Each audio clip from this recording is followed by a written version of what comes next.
สวัสดีครับกลับมาพบกับ The Decrum Menswear Channel นะครับผมก็สำหรับเอพิโซดนี้เนี่ยเราอยู่กันที่ The Decrum City Shop สาขา M Quartier นะครับอย่างที่ทราบกันอยู่แล้วว่าที่ Decrum City Shop เนี่ยก็จะมีร้าน Brief Edge ด้วยครับผมเป็น Brief Edge Thailand สาขาแรกและสาขาเดียวในไทยตอนนี้นะครับผมก็ทาง Brief Edge เนี่ยจะเป็นร้านซ่อมบำรุงแล้วก็ขัดเงารองเท้าชั้นนำเบอร์หนึ่งจากญี่ปุ่นสำหรับในเอพิโซดนี้เนี่ยเราก็จะมาพูดถึงการบำรุงรักษาแล้วก็ดูแลรองเท้าสมมติว่าเราซื้อรองเท้าใหม่มาคู่หนึ่งเนี่ยเราจะทำยังไงให้ตัวรองเท้าเนี่ยอยู่กับเรานานที่สุดหลักๆก็จะพูดถึงอุปกรณ์ที่ต้องใช้แล้วก็ขั้นตอนวิธีการใช้งานอุปกรณ์ต่างๆเบื้องต้นในการดูแลรองเท้าเรานะครับผม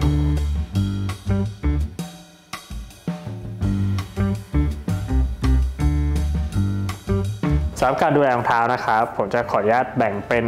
2 อย่างด้วยกันละกันก็คือการดูแลช่วงพื้นนะครับผมหรือว่าเอาโซแล้วก็การดูแลหนัง upper ครับผมก็จะเริ่มที่การดูแลตัวพื้นก่อนละกันครับแน่นอนว่ารองเท้าที่เป็น shoemaker เนี่ยส่วนมากตัวพื้นหรือว่าโครงสร้างที่เป็น Goodyear welt เนี่ยตัวด้ายเย็บเนี่ยจะค่อนข้างสำคัญครับผมแล้วก็พื้นเอาโซที่เป็นหนังเนี่ยบางทีถ้าเราใส่ใช้งานหรือว่าใส่เดินเยอะๆมันก็อาจจะมีการลื่นหรือว่าการสึกหรอเกิดขึ้นได้เป็นธรรมดาครับผมส่วนมากเนี่ยตัวรองเท้าเมื่อเราได้มาเนี่ยส่วนทางร้านก็จะแนะนำให้อาจจะติดเป็น half sole หรือว่า toe plate ซึ่งหน้าที่ของมันก็คือมันจะช่วยป้องกันการสึกหรอที่จะเกิดขึ้นกับตัวพื้นเอาโซของเราได้ครับผมเช่นคู่นี้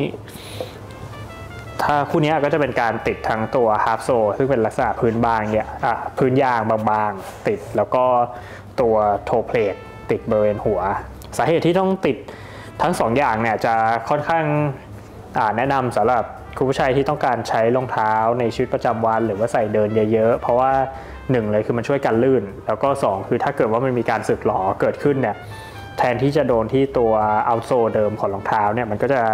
มาเกิดตรงไอ้แผ่นยางนี้แทนแล้วก็ค่อยเอาเข้ามาแล้วถอดเปลี่ยนเฉพาะแผ่นยางนี้ได้โดยที่ไม่ต้อง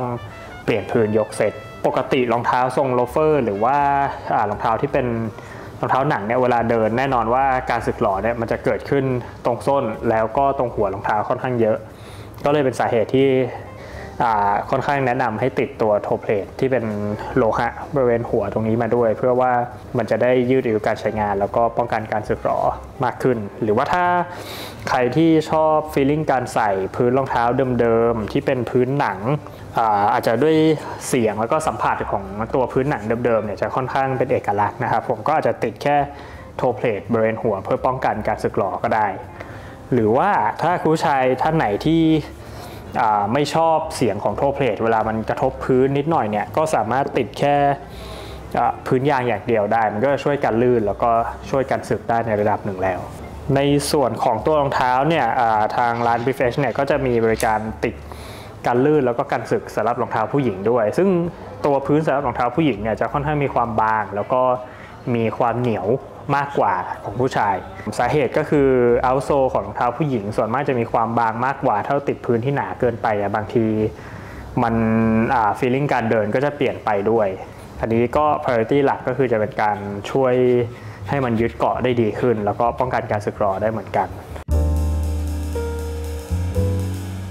สำหรับการดูแลหนัง upper นะครับแน่นอนว่าตัวรองเท้าที่โครงสร้างเป็น Goodyear welt เนี่ยถ้าดูแลหนัง upper มันไม่มีการฉีกขาดหรือแตกเกิดขึ้นเนี่ยตัวพื้นมันสามารถเปลี่ยนได้เรื่อยๆอยู่แล้วเพราะฉะนั้นการดูแลหนัง upper เนี่ยค่อนข้างสำคัญก็สำหรับอุปกรณ์ที่จำเป็นนะครับในการดูแลหนัง upper เนี่ยผมคิดว่าสำคัญที่สุดเลยเนี่ยจะเป็นแปรงขนม้าซึ่งที่ร้านเนี่ยก็จะมีจำหน่ายเป็นของ Shoji Works นะครับแปรงขนม้าเนี่ยหน้าที่คือจะช่วยปัดฝุ่นแล้วก็ในกรณีที่เราลงครีมบำรุงเนี่ยมันก็จะใช้ปัดหลังจากที่ลงครีมเพื่อกำจัดครีมส่วนเกินด้วยซึ่งแปรงขนม้าเนี่ยมันใช้ได้ทั้งกับหนังคาฟหรือว่าจะเป็นหนังเชลหรือหนังกลับก็ใช้ได้หมดเลยครับผมวิธีการใช้ก็คือสมมุติเมื่อเราใส่รองเท้าเสร็จเนี่ยครับผมเราสามารถใช้แปรงขนม้าปัดฝุ่นที่เกาะตรงอัปเปอร์ออกได้ซึ่งถ้าเราไม่ปัดเนี่ยบางทีฝุ่นมันสะสมตามพวกรูเข็มหรือว่าได้เย็บต่างๆเนี่ยแล้วมันจะทำให้ พวกได้เย็บขาดหรือว่าตัวหนังเนี่ยแตกก่อนวัยอันควรได้สำหรับอุปกรณ์ต่อมาที่ผมคิดว่าจำเป็นไม่แพ้กันก็คือชูฮอนครับผมชูฮอนหรือว่าช้อนใส่รองเท้าเนี่ยอันนี้จะเป็นในแง่ว่าโดยเฉพาะโลเฟอร์เลยแล้วกันถ้าเป็นรองเท้าที่ไม่มีเชือกอย่างเงี้ยแน่นอนเวลาใส่เราต้องเอาเท้ายัดลงไปอยู่แล้วถ้าเราไม่ใช้ชูฮอนกันตรงนี้ไว้เนี่ยนอกจากว่ามันจะใส่ยากขึ้นแล้วก็คือพวกรอยเย็บแล้วก็หนังซับในตรงนี้มันก็จะค่อยๆขาดค่อยๆฉีกจากการโดนเท้าเรากดเข้าไปทุกวันด้วยเพราะงั้นผมว่าตัวชูฮอนหรือว่าช้อนใส่รองเท้าเนี่ยค่อนข้างสำคัญจะเป็นเลือกเป็นขนาดเล็กที่แบบพกพาได้ก็ได้ถ้าเกิดว่าเราต้องถอดใส่รองเท้าบ่อยๆหรือว่าถ้าเราไม่ได้ถอดใส่บ่อยๆก็อาจจะเลือกใช้แบบยาวจะได้ไม่ต้องก้มลงไปเยอะก็ได้ครับผมโดยหลักๆหนังคาฟกับเชลคอร์ดแวนเนี่ยการดูแลจะใกล้เคียงกันสำหรับการ maintenance เบื้องต้นนะครับก็คือเมื่อเราใช้งานเสร็จเราผึ่งรองเท้าให้แห้งสักพักหนึ่งแล้วก็ใส่ชูทรีหรือว่าดันทรงที่เป็นไม้นะครับผมเพื่อให้มันดูดความชื้นแล้วก็ทำให้ทรงรองเท้าเนี่ยมันอยู่ทรงสวยไม่ยับแล้วก็ไม่หงิกงอหลังจากนั้นเมื่อเราใส่ชูทรีแล้วเราก็ใช้แปรงขนม้าปัดทุกวันได้เลยยิ่งหนังที่คุณภาพสูงเรายิ่งใช้แปรงปัดบ่อยๆมันก็ยิ่งมีความเงาในธรรมชาติสวยขึ้นด้วยหลังจากที่ปัดเสร็จแล้วเราอาจจะสักเดือนละครั้งหรือว่า2 เดือนครั้งก็ได้แล้วก็ควรจะมีการลงครีมบำรุงซะหน่อยครับผมครีมบำรุงของที่ร้านจำหน่ายเนี่ยก็จะเป็นของ Brief Edge ซึ่งเป็นครีมที่ปลอดภัยต่อคนใช้แล้วก็แน่นอนว่ามันต้องช่วยบำรุงให้หนังมีความชุ่มชื้นแล้วก็ไม่เหนียวไม่ดูดฝุ่นไม่ทำให้สีเปลี่ยนอยู่แล้วปัดฝุ่นเสร็จเราก็ลงครีมจากนั้นก็ใช้แป้งขนม้าอันเดิมเนี่ยปัดอีกรอบหนึ่งตัวหนังมันก็มีความเงาแล้วก็สีสันกลับมาสวยเหมือนเดิมด้วยสำหรับหนังกลับเนี่ยจริงๆดูแลค่อนข้างง่ายอาจจะง่ายกว่าหนังคาฟกับเชลด้วยซ้ำนะครับก็เราใช้งานเสร็จปุ๊บเราใช้แปรงขนม้าปัดฝุ่นออกแต่ว่าสำหรับหนังกลับเนี่ยคีย์อาจจะคือการปัดฝุ่นเนี่ยอาจจะต้องปัดนานนิดนึงเพราะว่าด้วยความที่หนังมันมีขนเนี่ยบางทีฝุ่นมันอาจจะติดเยอะกว่าหนังคาฟกับหนังเชลได้ปัดฝุ่นเสร็จแล้วเราก็ใช้สเปรย์กันน้ำพ่นสเปรย์กันน้ำของ Brief Edge เป็นทั้งช่วยบำรุงคืนสีแล้วก็ช่วยกันน้ำในตัวอยู่แล้วเพราะงั้นเราใช้แค่ตัวเดียวจบเลยก็ได้ก็ฉีดพ่นห่างๆจากนั้นก็รอให้มันแห้งแล้วก็สามารถใส่ลุยได้เลยครับผมการดูแลจะค่อนข้างง่ายมากถ้าเราไม่บำรุงหนังหรือว่าไม่maintenance บ้างเนี่ยเมื่อเราใช้งานไปเรื่อยๆแน่นอนว่าหนังรองเท้ามันโดนน้ำโดนความชื้นความร้อนจากข้างนอกหรือว่าความชื้นจากเหงื่อที่เท้าเราเนี่ยมันก็ทำให้หนังมีอาการแห้งแล้วก็อาจจะแตกได้นะครับยิ่งถ้าหนัง upper ขาดหรือว่าแตกเนี่ยต่อให้พื้นมันยังใช้ได้อยู่แน่นอนว่ามันก็อายุการใช้งานมันก็สั้นลงแน่นอนอยู่แล้วครับผมก็ต่อไปจะเป็นข้อควรระวังหรือว่าสิ่งที่ไม่ควรทำกับรองเท้าหนังนะครับแน่นอนว่ามันอาจจะมีการดูแลที่แตกต่างจากสนีกเกอร์หรือว่ารองเท้าทั่วไปนิดหน่อยก็ตัวรองเท้าที่เป็น Goodyear Welt นะครับตัวโครงสร้างมันมีการเย็บค่อนข้างหลายชั้นเพราะฉะนั้นความแข็งแรงเนี่ยมันขึ้นอยู่กับรอยเย็บอยู่แล้วแต่ว่าการที่เราใส่ใช้งานนะครับบางทีเราเลี่ยงไม่ได้ที่จะเจอน้ำหรือว่าเราใส่ออกไปแล้วฝนตกอันนี้ตัวรองเท้ามันถามว่ามันสามารถกันน้ำได้ระดับหนึ่งไหมเนี่ยกันได้อยู่แล้วแต่ว่าไม่ควรจะโดนน้ำหรือว่าใส่ลุยน้ำบ่อยเกินไปนะครับเพราะว่าทุกครั้งที่หนังโดนน้ำเนี่ยมันจะมีการพองตัวแล้วพอแห้งเนี่ยมันก็จะหดกลับมาที่เดิมทีเนี้ยพวกตัวพื้นหรือว่าหนังอัปเปอร์เนี่ยถ้ามันโดนน้ำบ่อยๆเข้าเนี่ยมันอาจจะทำให้โครงสร้างของหนังมันอ่อนแอลงแล้วก็นำไปสู่การแตกหรือว่าขาดก่อนวัยอันควรได้แต่ว่าในกรณีที่มันโดนแล้วซึ่งมันเลี่ยงค่อนข้างยากเนี่ยก็อาจจะแนะนำว่าถ้าเกิดว่าเราใส่แล้วไปโดนน้ำจริงๆเนี่ยให้เอามารีบเช็ดออกให้เร็วที่สุดจากนั้นก็ใส่ชูทรีเพื่อให้ทรงมันตรงไว้ไม่งั้นถ้าพอมันแห้งนะครับมันมีโอกาสที่รองเท้ามันจะหงิกแล้วหัวมันจะเชิดขึ้นกว่าเดิมได้ใส่ชูทรีไว้แล้วก็ผึ่งให้แห้งผึ่งลมอ่อนๆอย่างนี้ก็ได้ครับผมไม่ค่อยแนะนำให้ไปเอาไดหรือว่าเอาไปตากแดดอะไรอย่างนี้เท่าไหร่หลังจากแห้งแล้วเนี่ยเราก็เอามาปัดฝุ่นทำความสะอาดลงครีมบำรุงได้ปกติ ครับผมตัวหนังมันก็จะกลับมาชุ่มชื้นแล้วก็มีความนิ่มเหมือนเดิมอีกอย่างหนึ่งที่ไม่ควรทำกับรองเท้าหนังนะครับก็คือในกรณีที่เราใส่ไปแล้วอาจจะเลอะพวกแน่นอนใส่ไปทานอาหารหรือว่าใส่ทำงานใส่เดินทุกวันเนี่ยมันก็มีโอกาสเลอะพวกคราบหมึกคราบซอสหรือว่าคราบอะไรก็ตามเนี่ยสิ่งที่ไม่ควรทำเลยคือการเอาทิชชู่เปียกไปเช็ดตรงที่เลอะนะครับผมเพราะว่า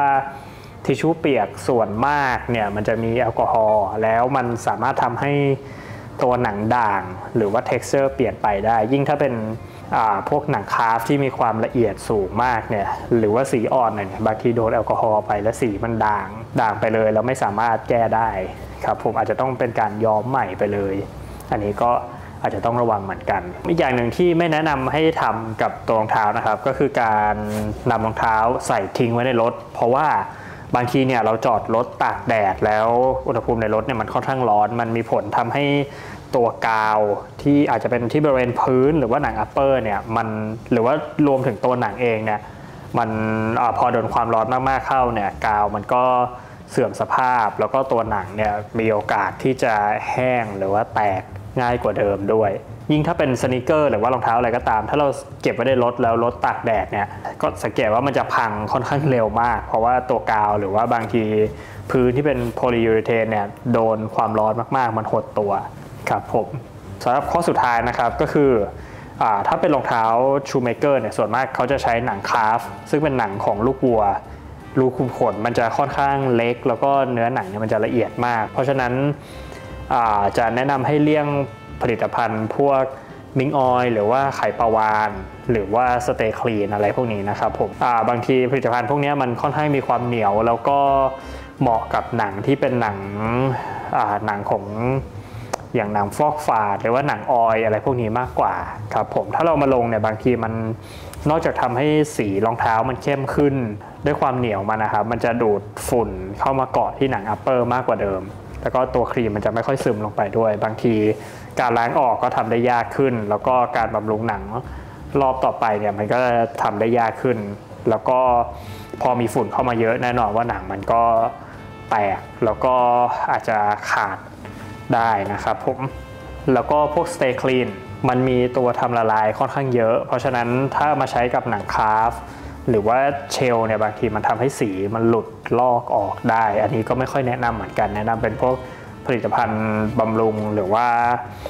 พวกครีมบำรุงที่เนื้อเป็นโลชั่นหรือว่าถ้าเป็นผลิตภัณฑ์ทำความสะอาดเนี่ยก็แนะนำเป็นสำหรับหนังคราฟโดยเฉพาะดีกว่าซึ่งทางBrief Edge เนี่ยก็มีจำหน่ายทั้งหมดอยู่แล้วถ้าเกิดว่าสงสัยว่าตัวไหนที่จะใช้ได้หรือเปล่าหรือว่าปลอดภัยที่จะใช้ไหมเนี่ยยังไงก็สามารถสอบถามทางร้านได้ตลอดทางเรามีผู้เชี่ยวชาญที่คอยให้คำแนะนำตลอดอยู่แล้วครับผมจบแล้วนะครับกับการดูแลหรือว่าบำรุงรักษารองเท้าเบื้องต้นที่ทางเราอยากแนะนำให้คุณผู้ชายที่อาจจะเพิ่งซื้อรองเท้าใหม่ไปหรือว่ามีรองเท้าคู่เดิมอยู่แล้วลองไปทำตามกันดูนะครับผมซึ่งถ้าแน่นอนถ้ามีปัญหาหรือว่าข้อสงสัยตรงไหนเนี่ยก็สามารถสอบถามมาทางเพจทาง Brief Edge Thailand แล้วก็Decrum Bangkok ได้อยู่แล้วนะครับผมคุณผู้ชายที่ติดตามหรือว่าจะรู้จักทาง Brief Edge อยู่แล้วเนี่ยทางเราก็อยากจะมีอีเวนต์มานำเสนออีกอย่างหนึ่งนะครับผมก็คือภายในช่วงวันที่15แล้วก็16กรกฎาคมหรือว่าเดือนหน้าที่จะถึงเนี่ยครับทางคุณยูยา ฮาเซกาวะซึ่งเป็นเจ้าของ Brief Edge เนี่ยครับผมเขาก็จะมาจัดเป็นอีเวนต์ Exclusive ซึ่งคุณผู้ชายสามารถจองเซสชั่นขัดรองเท้าหรือว่าชูชายเบื้องต้นแล้วก็ชูชายแบบ full course ที่ Brief Edge Thailand ได้นะครับผมเขาจะมีการยกทั้งทีมเขามาเลยครับผมถ้าคุณผู้ชายท่านใดที่สะดวกหรือว่ามีความสนใจเนี่ยก็อยากจะแนะนำครับผมลองเข้ามาดูกันได้ครับ